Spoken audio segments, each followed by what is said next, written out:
আসসালামু আলাইকুম। এখন শুনবেন সংবাদ শিরোনাম। সারা দেশে তেলের জন্য পাম্পে পাম্পে অপেক্ষা, অনিয়ম তদারকিতে কর্মকর্তা নিয়োগ, পাচার রোধে প্রয়োজনীয় ব্যবস্থা নেওয়ার নির্দেশ প্রধানমন্ত্রীর। বিভিন্ন জ্বালানি নিয়ে এক মাসে চট্টগ্রাম বন্দরে এসেছে 29 জাহাজ।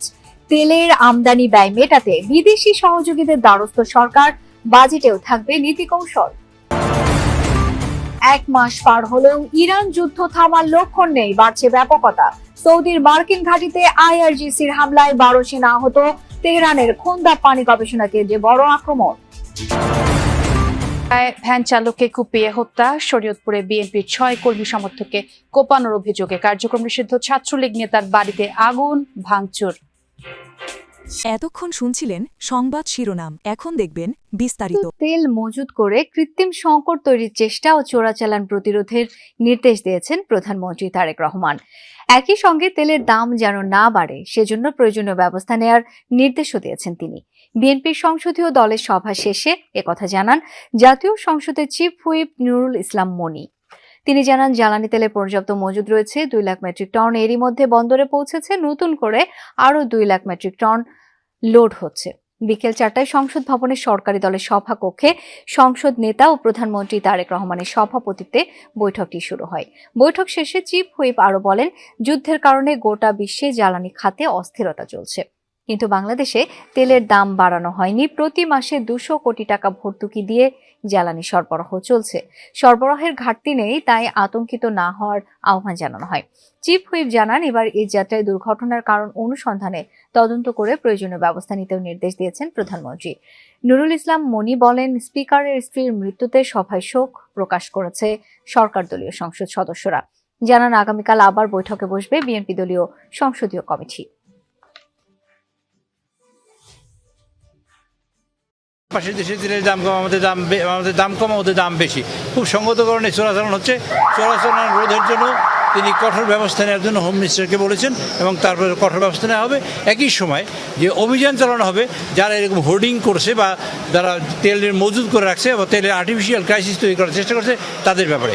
ফিলিং স্টেশনগুলোতে অবৈধভাবে মজুত করা জ্বালানি তেল উদ্ধারের পর নড়ে চড়ে বসেছে প্রশাসন।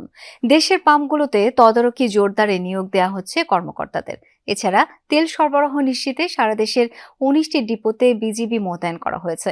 এদিকে রাজধানীতে সকাল থেকেই পাম্পগুলোতে যানবাহনের দীর্ঘ লাইন, অব্যবস্থাপনার অভিযোগ গ্রাহকদের। আর পাম্প সংশ্লিষ্টদের দাবি, অনেক যানবাহনে পর্যাপ্ত জ্বালানি থাকা সত্ত্বেও চালকরা ভিড় করে রাখছে এবং তেলের আর্টিফিশিয়াল ক্রাইসিস তৈরি করার চেষ্টা করছে, তাদের ব্যাপারে। ফিলিং স্টেশনগুলোতে অবৈধভাবে মজুত করা জ্বালানি তেল উদ্ধারের পর নড়ে চড়ে বসেছে প্রশাসন। দেশের পাম্পগুলোতে তদারকি জোরদারে নিয়োগ দেওয়া হচ্ছে কর্মকর্তাদের। এছাড়া তেল সরবরাহ নিশ্চিতে সারা দেশের 19টি ডিপোতে বিজিবি মোতায়েন করা হয়েছে। এদিকে রাজধানীতে সকাল থেকেই পাম্পগুলোতে যানবাহনের দীর্ঘ লাইন, অব্যবস্থাপনার অভিযোগ গ্রাহকদের। আর পাম্প সংশ্লিষ্টদের দাবি, অনেক যানবাহনে পর্যাপ্ত জ্বালানি থাকা সত্ত্বেও চালকরা ভিড় করছেন পাম্পে। এতেই বাড়ছে চাপ ও ভোগান্তি।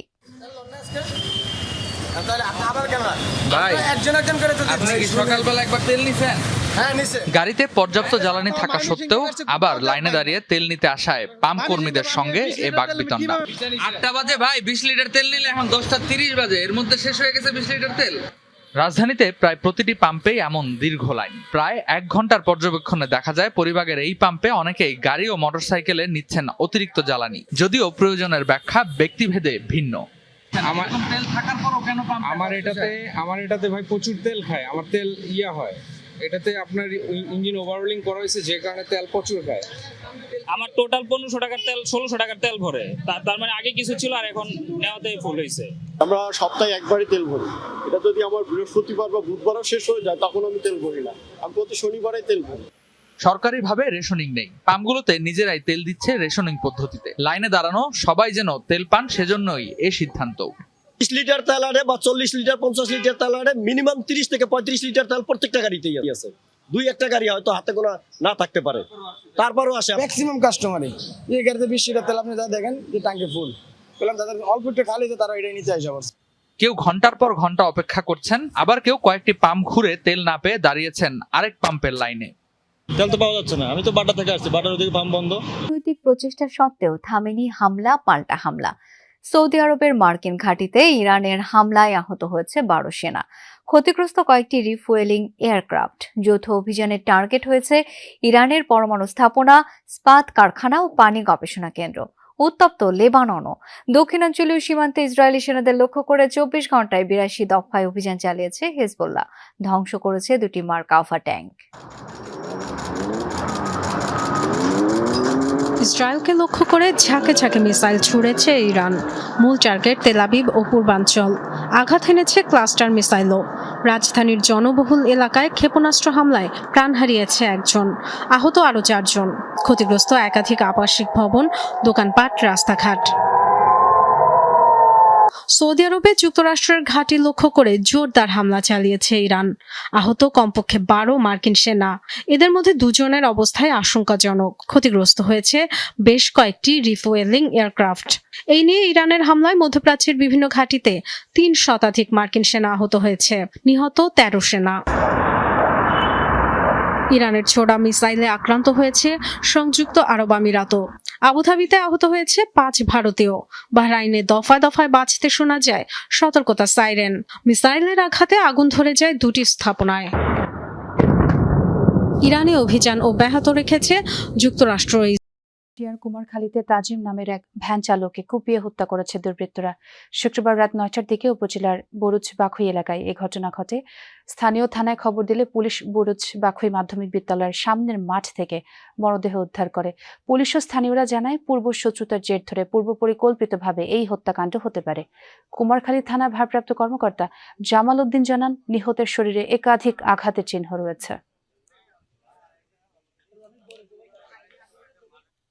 শরীয়তপুরের জামুদায় রাজনৈতিক বিরোধের জেরে বিএনপির 6 কর্মী সমর্থককে কুপিয়ে জখম করা হয়েছে। অভিযোগের তীর কার্যক্রম নিষিদ্ধ ছাত্রলীগের এক নেতার বিরুদ্ধে। পুলিশ ও স্থানীয়রা জানায়, কার্যক্রম নিষিদ্ধ ছাত্রলীগের নেতা শাওন চৌধুরী ও বিএনপি সমর্থক মালেক খানের মধ্যে দীর্ঘদিন ধরে বিরোধ চলছিল। 2024-এর 5 আগস্টের পর থেকে পলাতক ছিল শাওন ও তার লোকজন। ঈদে বাড়ি ফিরে বিরোধ মেটাতে প্রতিপক্ষ মালেক ও তার লোকজনকে ডাকে শাওন। শুক্রবার সকালে শাওনের বাড়িতে গেলে মালেক ও তার লোকজনের উপর অতর্কিত হামলা চালানোর অভিযোগ করে বিএনপির কর্মী সমর্থকরা। গুরুতর আহত অবস্থায় স্থানীয়রা মালেক ও তার সমর্থকদের উপজেলা স্বাস্থ্য কমপ্লেক্সে নিলে তাদের ঢাকা পাঠায় চিকিৎসক। এদিকে হামলার খবর ছড়িয়ে পড়লে অভিযুক্ত শাওনের বাড়িতে আগুন ও রিফাতের বাড়িতে ভাঙচুর চালায় বিক্ষুব্ধ জনতা। পরে পুলিশ পরিস্থিতি নিয়ন্ত্রণে আনে। এই ঘটনায় একজনকে আটক করা হয়েছে। এশিয়া কাপ আর্চারির খবর। পুরুষ কম্পাউন্ড বিভাগে ভিয়েতনামকে হারিয়ে স্বর্ণ জিতেছে বাংলাদেশ। ফাইনালে ভিয়েতনামকে 231-225 স্কোরের ব্যবধানে হারিয়ে এই কৃতিত্ব অর্জন করেন হিমু বাছার ও